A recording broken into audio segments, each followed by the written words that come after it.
Welcome everybody to today's English class, Class 6 English Coursebook, Unit 1, When I Was a Child, Section 2, A Visit to the Doctor, from Boy, Tales of Childhood, written by Roald Dahl. Boy, Tales of Childhood is an autobiographical book by British writer Roald Dahl. This book describes his life from birth until leaving school, focusing on living conditions in Britain in the 1920s and 1930s, the public school system at the time, and how his childhood experiences led him to writing as a career. It ends with his first job, working for Royal Dutch Shell. His autobiography continues in the book Going Solo. An expanded edition titled More About Boy was published in 2008, featuring the full original text and illustrations with additional stories, letters and photographs. Roald Dahl is perhaps the most famous children's writer in recent years. A Visit to the Doctor is a memorable extract from his autobiography. Can you remember the first time you had to take an injection? Have you had to go to a doctor for an operation? Do you know what anesthesia is? How does it help us during an operation? Can you imagine how operations would have been before the invention of anesthesia? We are going to see such a situation in this passage. Let's read the passage. A visit to the doctor can be a very frightening one for a little child, especially when he sees needles, knives, and scissors lying around. I once had to make a visit to a doctor for an operation when I was with my grandparents in Oslo in Norway, and I have never forgotten it. We were visiting my grandparents' house during the summer holidays when my mother said to me, "We are going to the doctor this afternoon. He wants to look at your mouth and nose." "What is wrong with my mouth and nose?" I asked. "Nothing much," my mother said, "but I think you have got adenoids." Why is a visit to the doctor frightening for a little child? A visit to the doctor can be very frightening one for a little child, especially when he sees needles, knives and scissors lying around. What has the narrator never forgotten? Once he had to make a visit to doctor for an operation when he was with his grandparents in Oslo in Norway, and he had never forgotten it. Why had the narrator gone to Oslo? Narrator's grandparents were living in Oslo.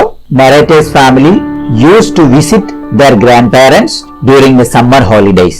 Why did his mother want to take the narrator to the doctor? Narrator's mother wanted to take him to the doctor because the doctor wanted to look at his mouth and nose. Now, that was a difficult word for an 8-year-old. So I asked her, "What are they?" She told me not to worry about it, as it was nothing.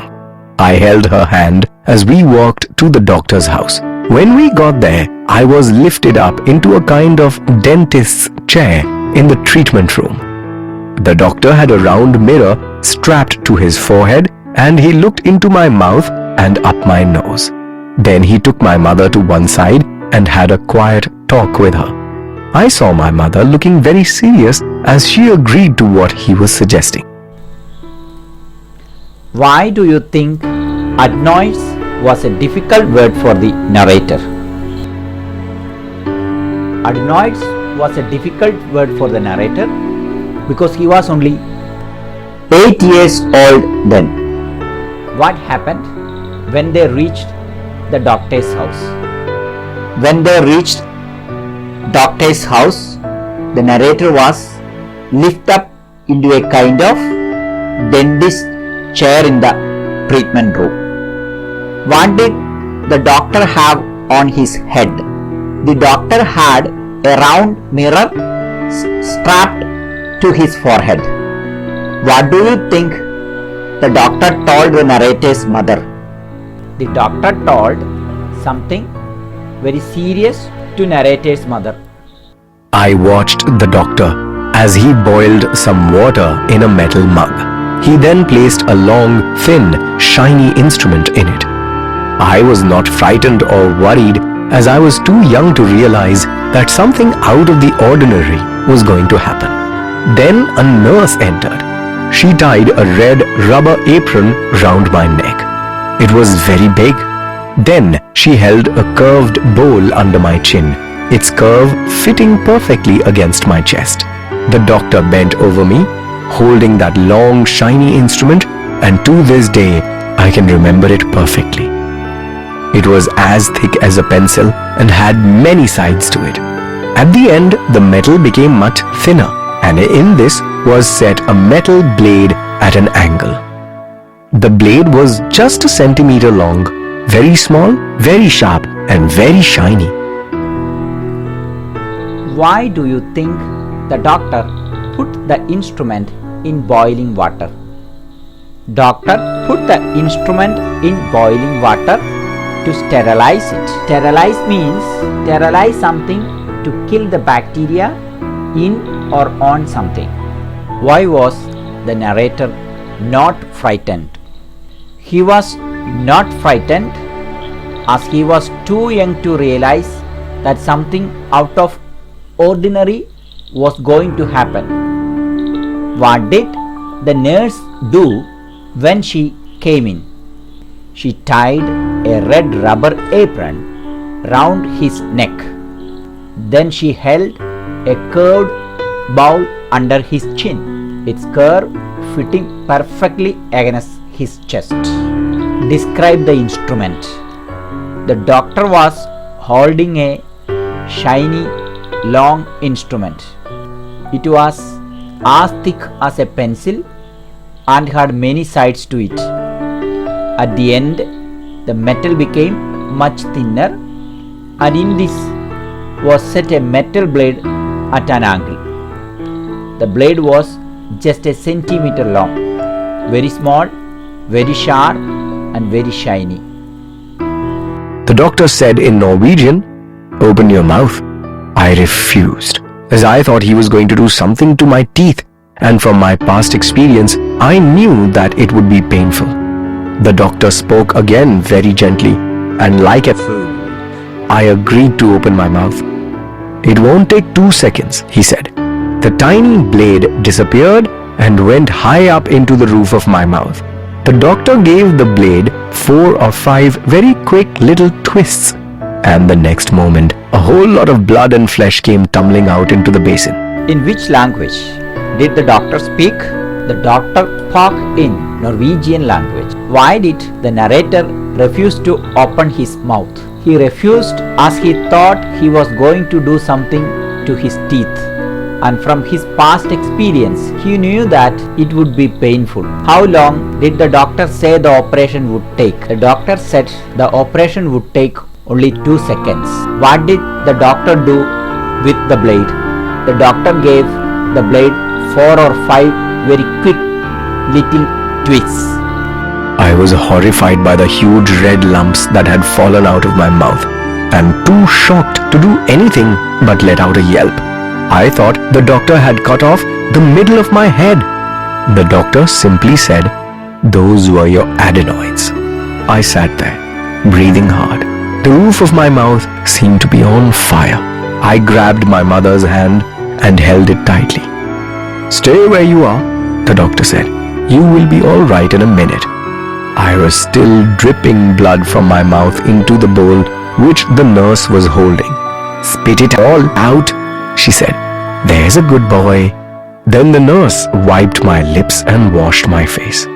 They lifted me out of the chair and stood me on my feet.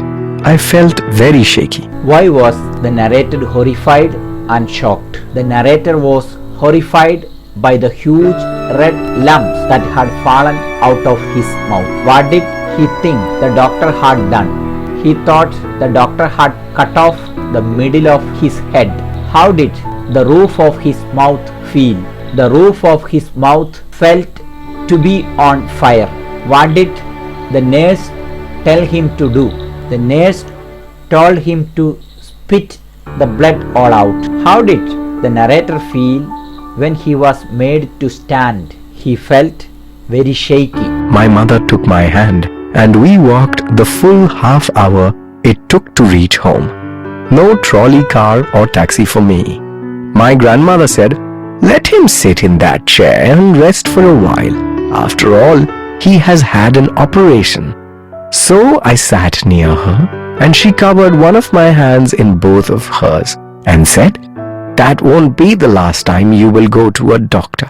And with a bit of luck, they won't do you too much harm." That was in 1924, when taking out a child's tonsils as well as adenoids without any anesthetic was common. I wonder what you would think if a doctor did that to you today. How was the narrator taken home after the operation? They walked to reach home. What did his grandmother say when he reached home? Let him sit on a chair and rest for a while, as he had had an operation. What was a common practice in 1924? Taking out a child's tonsils as well as adenoids without any anesthetic was a common in 1924. Can you imagine having this operation done to you without anesthesia? How do you think it would have felt? I think it would have been a horrible experience. We are living in 2020, so 1924, a thing of 100 years ago. Our modern medicine has improved a lot. Now we have specialized doctors to give anesthesia and in pain management. Dear students, thank you very much watching for today's class. Read this passage several times. The words, meanings, sentences that will be given in the notes you have to write down in your notebooks. Kindly make use of the materials that I will give you in Google Classroom. Kindly join with me in Google Meet online classroom. Kindly attend. The online tests are being sent to you. Until we meet next week, thank you. Take care.